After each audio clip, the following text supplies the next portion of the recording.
大家好，我是夏妈。今天我们来做提拉米苏。喜欢吃这个甜品的朋友都觉得要备很多材料，但其实有很多都可以在家里面搞定的。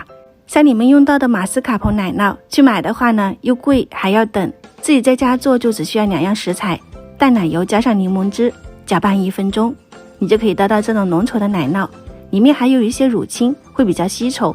我们放到纱布里面过滤出来，你可以绑上棉绳放到冰箱吊干1个晚上，或者是用重物压4个小时，你就可以得到一整块的奶酪了，非常的简单又方便。我这里做出了600克的奶酪，还是挺划算的。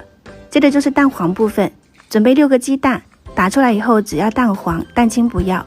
在蛋黄里面加入白糖还有清水，先给它搅拌均匀。现在是生鸡蛋，我们还需要放到锅里面，用小火给它加热至粘稠，你要不停的搅拌，像这样子浓稠就可以了。再分次加入马斯卡彭奶酪，用打蛋器给它打至膨发，像这个状态就差不多了。这样我们的熟蛋黄奶酪糊就搞定了。加热过后的蛋黄吃得更放心。接着就是最简单的部分，奶油，只需要冷藏过后的奶油分次加入白糖，高速打发3分钟左右，像这样子有纹路硬挺，就可以倒入蛋黄糊，两者混合在一起，只要把它们搅拌到颜色一致就可以了。接着就是组装部分，里面会用到这种手指饼干，你也可以用其他的平替，然后咖啡液就是清水加上浓缩咖啡，然后再加上利焦酒，给它搅匀就可以啦。小朋友吃的话呢，我是直接用的纯牛奶，所以这2个液体大家都可以试一下。饼干反复2面都裹上液体，放到盒子的底部，再盖上1层奶酪，刮平整。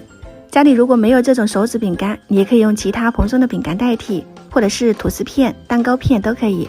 里面还可以加上你喜欢吃的果酱，但我最喜欢的还是经典的，所以组装2层就可以放到冰箱冷藏5个小时。冷藏定型后，我们撒上可可粉，经典的提拉米苏就搞定啦。这样一整个流程下来，是不是也没有想象中那么复杂？自己想吃多少就做多少。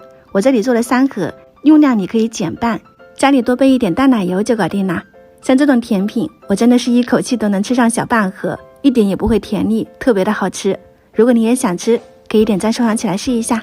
喜欢我的视频，别忘了关注我哦。我是夏妈，下期再见。